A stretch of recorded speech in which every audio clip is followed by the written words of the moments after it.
Hello my dear students, in the previous class we discussed two very important causes of the Great Uprising or the Revolt of 1857. Today we are going to discuss, in today's class we are going to discuss the other causes for the Revolt of 1857. In the previous class we discussed the economic cause and the political cause, right?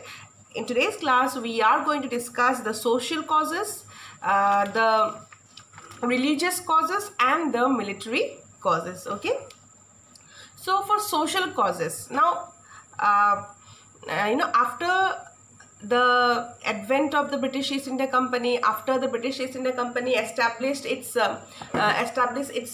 power in India, what happened is people started to face racial discrimination or social discrimination. Okay, because the British had an attitude of racial superiority. Okay, so the British, the English people, they thought their race to be superior to that of the Indians. Okay, so they thought that the Indians were inferior to them.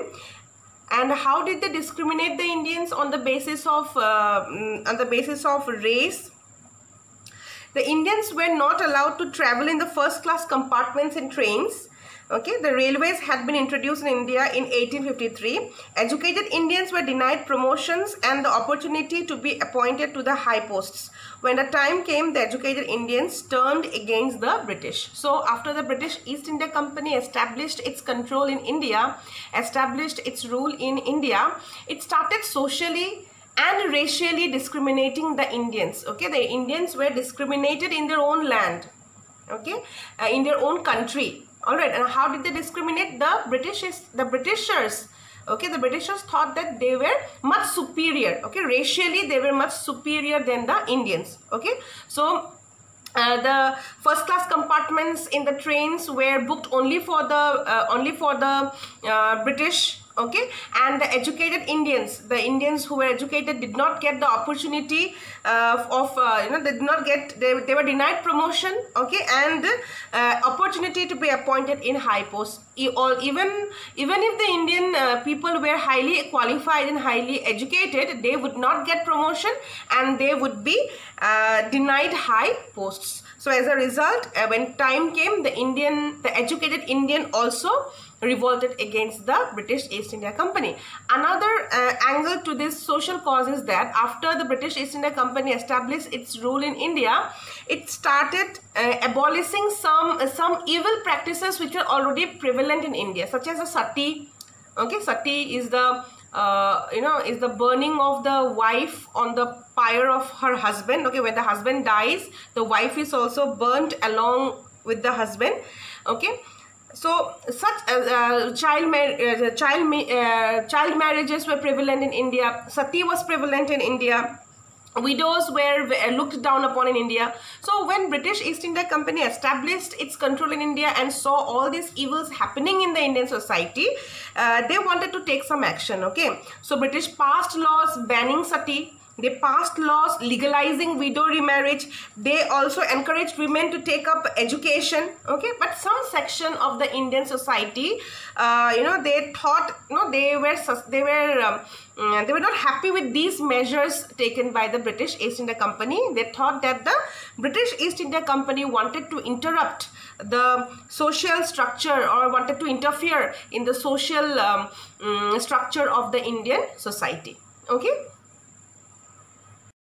Another very important cause was the religious cause. One of the major fear among the people of India, okay, among the Indians, was that the East India Company wanted to convert Indians to Christianity. Okay, this was one of the greatest fear that the Indians had. All right, as many natives converted to Christianity, these conversions were taken as proof of this fear. So some of the people had converted themselves to Christianity. So the Indian people thought that, majority of the Indian people thought that the British East India Company wanted to convert the Indians to Christianity. Okay, further, in the year 1850, there was a law which was passed, and that stated that Christian convert could inherit ancestral property. Okay, so in 1850 there was a law which allowed a person who converted into Christianity to inherit his or her ancestral property. Okay, so this created an outrage amongst the Indians, and some sections of the Indian society united against the British East India Company. All right. Now, one of the most important cause is the military cause. So you need to understand this properly. Okay. So one of the most important cause for the revolt of 1857 or the great uprising is the military cause. All right. So since each and every section of the society was affected, all right, was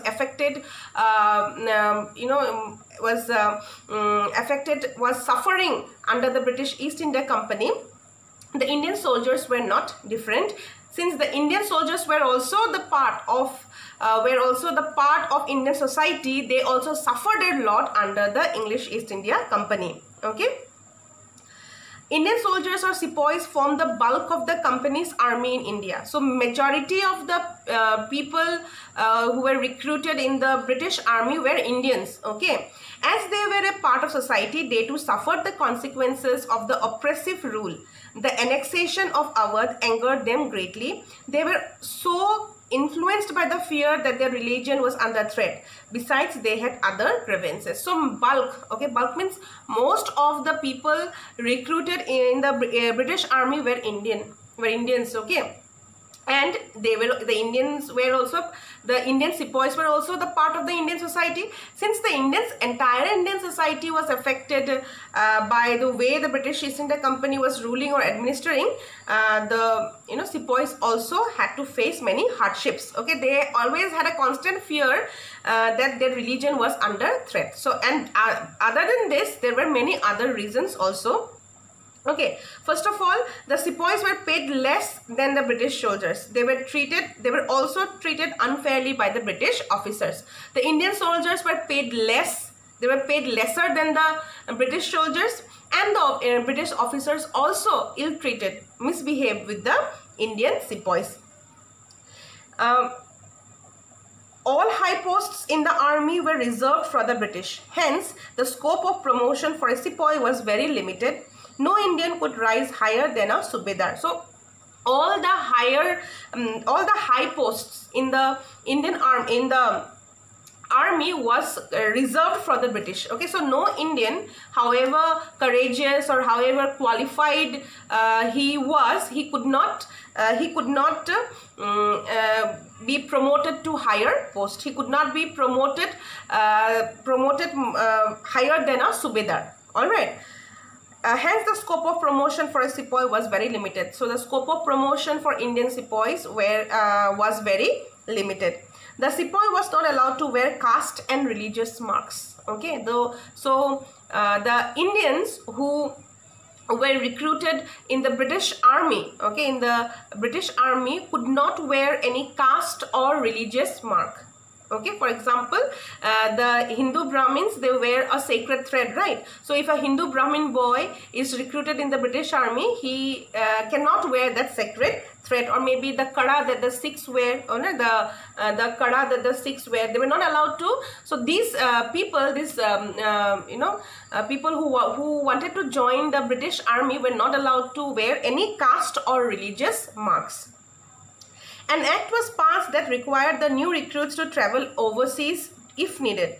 The Hindu sepoys resented this, as according to a popular belief, travel across the sea led to loss of caste. Okay, so there was a new act passed which required the new recruits to travel overseas if needed. Okay, if required, the new recruits, the soldiers would have to travel abroad. Okay, if there was any war or if situation was such that they had to be deployed in some other place, so they had to go. The Hindu sepoys did not like this law. Okay, because at that time there was a popular belief that if one crosses a sea, he loses his caste. Okay, so the Hindu sepoys in the British army were not happy with this law.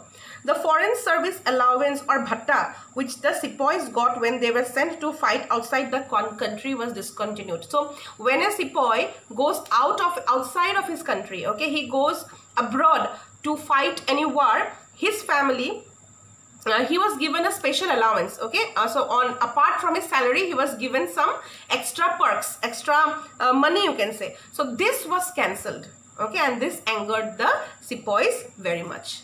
Okay, I hope you have understood these points, right? So till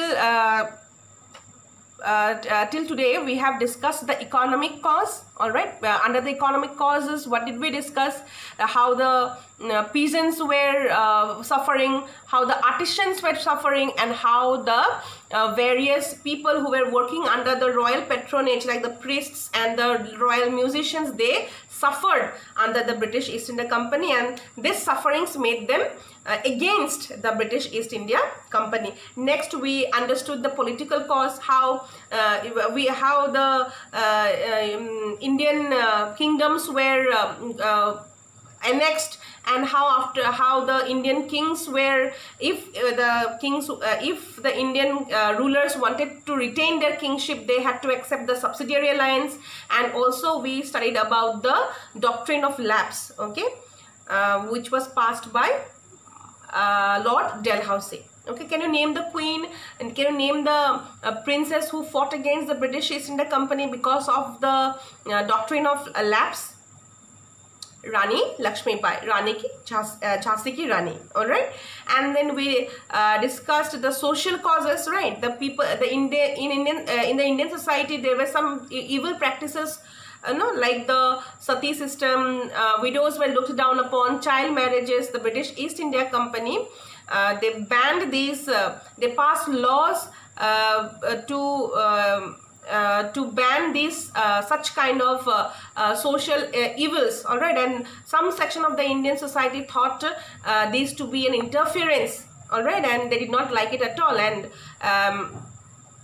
the Britishers also looked down upon India. The Indians were racially discriminated by the British East India Company. The religious cause, right? The Indians were afraid that the British East India Company wanted to convert Indians to Christianity. And next, and the most important one, is the military cause. All right, because the Sepoy Mutiny we will study later on when we will be learning about how the revolt began and all. We will know that the revolt first began in Meerut, and it was started by the sepoys. All right, so the sepoys, the sipahis, the soldiers have a crucial role to play. Okay, the military cause has a crucial role to play as far as revolt of 1857 is concerned. Okay, the military, the sepoys, the sipahis, the Indian soldiers were not at all happy because they were paid less, they could not get promotion, they could not rise higher than the rank of a subedar. Right, they were looked down upon by the British officers. They could not wear caste or religious marks. All right, and Indian, there was a law passed which allowed which required the Indian soldiers to travel overseas. All right, and this was it was very upsetting to the Hindu soldiers, okay, because they believed at that time that if one crosses a sea, he loses his caste. Okay, so I hope you have understood. In the next class, we'll be discussing the immediate cause and the beginning of the uprising. How did the uprising began? Okay, thank you and have a nice day.